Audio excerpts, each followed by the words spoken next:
gente executou a lei Aldir Blanc e que vai também entrar na lei Paulo Gustavo. Agora, sem politização, sabe, Gilmar?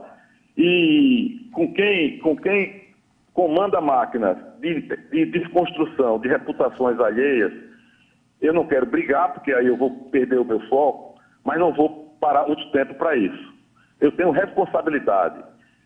Eu tenho toda a história que essas pessoas têm, discordo de uma série de coisas, mas respeito todo mundo. Se quiserem debater de maneira civilizada, trazer suas propostas e sugestões, vai ser feito dessa forma. Não tenho a menor dúvida. Luciano, um abraço para você, muito obrigado dispondo, amigo, tá? Gilmar, eu que agradeço a oportunidade de esclarecer essa questão. Eu estou sempre à disposição da Câmara de Vereadores. Se a Câmara quiser, eu vou 100 vezes. Eu tenho vários amigos nessa Câmara. Não é porque tenho amigos, é porque é a Câmara, porque é um parceiro na execução das políticas públicas no nosso município. E a você, Gilmar, que é um grande profissional e um amigo de longas datas, sempre uma satisfação falar com você e com o seu público. Obrigado, um abraço e um bom final de semana desde já. Um abraço, muito obrigado, Espanha, tá? Vereadora Sônia Meire, o que é que você está questionando? Fique à vontade com o tempo que você precisar, pois não. Bom dia a todos os ouvintes, do programa Pacto Gilmar Carvalho. Quero aqui realmente me solidarizar à família do jornalista J. Júnior. É uma partida, que a gente sempre conheci J. Júnior e sabia do seu processo de internação. Então a gente fica muito triste quando um camarada parte, embora não saibamos que nós temos um tempo aqui na Terra. Então minha solidariedade à família de J. Júnior. Quero agradecer a oportunidade de estar aqui no programa falando sobre o que foi colocado, inclusive hoje aqui, repetido pelo então secretário Luciano Correia. Quero dizer, primeiro, que sou vereadora de Aracaju, mas antes de ser vereadora de Aracaju, eu sou funcionária pública aposentada, professora de universidade, tenho 60 anos de idade e nunca tive na minha história profissional e de vida nenhuma ligação com o que foi colocado mais uma vez hoje nesta emissora pelo Luciano Correia. Nós não temos na nossa história nenhum acordo com quem faz má versação do recurso público. Nós não tivemos acesso a nenhum documento na íntegra sobre esta situação que ele coloca a partir de uma pessoa, um caso, até então, como foi divulgado.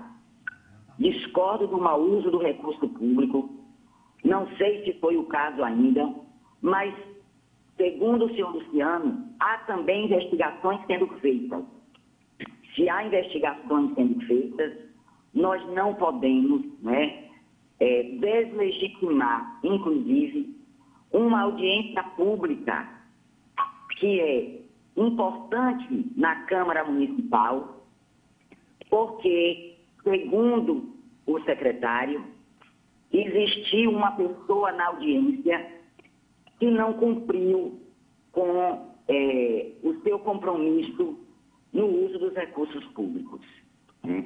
Não estou aqui para falar deste caso, até porque não tenho conhecimento na íntegra, mas quero reafirmar que tenho todo apreço pelas artistas e pelos artistas, e o que não for cumprido, a investigação que se faça pelos órgãos competentes. Não é função da vereadora nem de um vereador. São dos órgãos competentes onde o processo está andando. Quero dizer que a audiência pública, o senhor Luciano foi convidado, e nós temos a prova do convite da audiência pública. Uma audiência pública é a que coloca a população, inclusive mais próxima daquela casa, para trazer as suas demandas. A audiência pública foi chamada pelo presidente Fabiano Oliveira, porque foi aprovada em sessão na Câmara, com a autoria da Comissão de Educação, Esporte, Lazer e Turismo. Então, essa audiência não foi convocada por duas vereadoras, como ele citou em outra emissora. Ela foi chamada pela Comissão de Educação, e eu faço parte desta comissão. com outros vereadores também desta comissão. Me estranha como que um secretário, um agente público, vai para a emissora de rádio dizer que esse debate hoje ele discutiu aqui, ele disse também, ele imprimiu seu juízo de valor sobre uma audiência pública, e nós fizemos uma audiência pública a partir daqueles que estão próximos a nós, fizemos discussão às cegas, enviesadas e debate rasteiro, foi o que ele, inclusive, disse hoje aqui, agora, neste momento. A audiência pública ela é feita para ouvir todos e todos. E lá estiveram em torno de 40 representações das mais diversas linguagens das artes e da cultura. Do circo, arte de rua, movimento hip-hop, artes visuais com o seu conjunto de artistas, sanfoneiros, forrozeiros, literatas, pessoas da literatura, de toda dança, teatro. Foi uma audiência linda e foi uma audiência onde as pessoas trouxeram, além da necessidade de ter a Lei Paulo Gustavo, reforçando que é uma luta, inclusive, do PSOL, do nosso partido, para que a lei fosse aprovada na Câmara Federal. Nós fizemos muita força para aprovar a lei. É verdade que a lei ainda não está regulamentada. E as audiências públicas, elas são importantes para as pessoas trazerem as suas demandas, para não ficarem de fora na hora que cada município publicar o seu edital. Por isso é que existe audiência pública. E é um instrumento importante na Câmara de Vereadores, na Câmara Municipal, que nós não podemos abrir mão.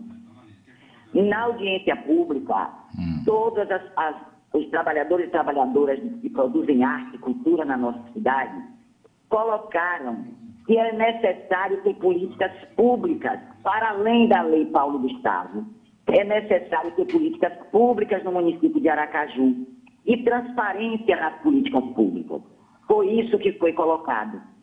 Que não há transparência nas políticas públicas da cultura, que não há, inclusive, editais para que as pessoas possam concorrer, não há apoio da Prefeitura Municipal para os diferentes grupos em Aracaju.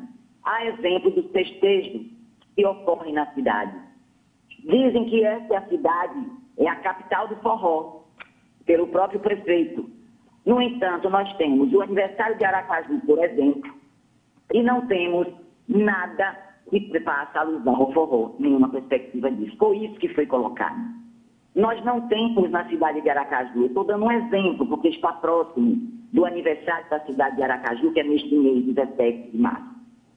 Não temos nos bairros de Aracaju circulando a cultura que é produzida pelas artistas e pelos artistas. E é isso que a cultura, os trabalhadores da cultura se pronunciam.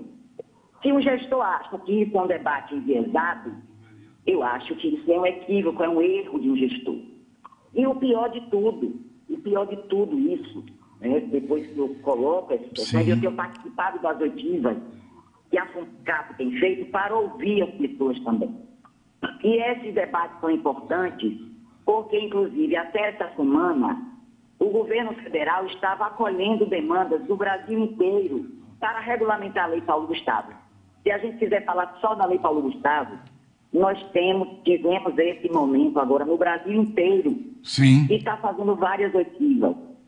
O município pode fazer agora ou depois, isso não é debate às cegas.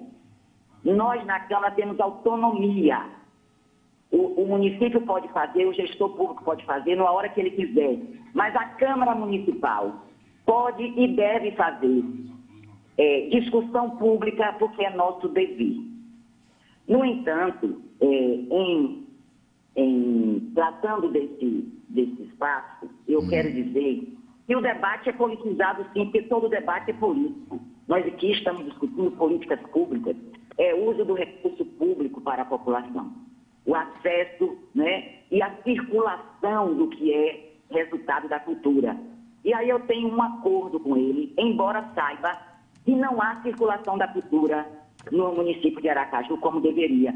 Eu tenho um acordo que todo o resultado daquilo que nós produzimos tem que estar à disposição da população. Isso eu tenho pleno acordo.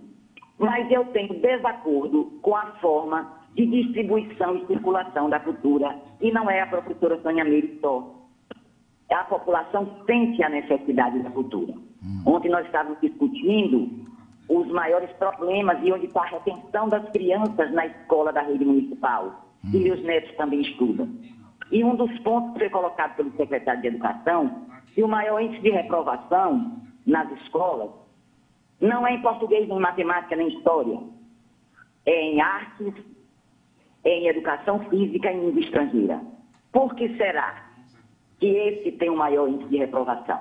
Porque nós não temos a produção, o respirar da cultura e o trabalho da cultura nos bairros de Aracaju, muito menos nas periferias, com apoio público. Nós temos iniciativas de pessoas que se auto-organizam. Nós temos músicos que vivem fazendo rifa para comprar instrumentos na cidade de Aracaju e no estado de Sergipe. É disso que nós estamos tratando.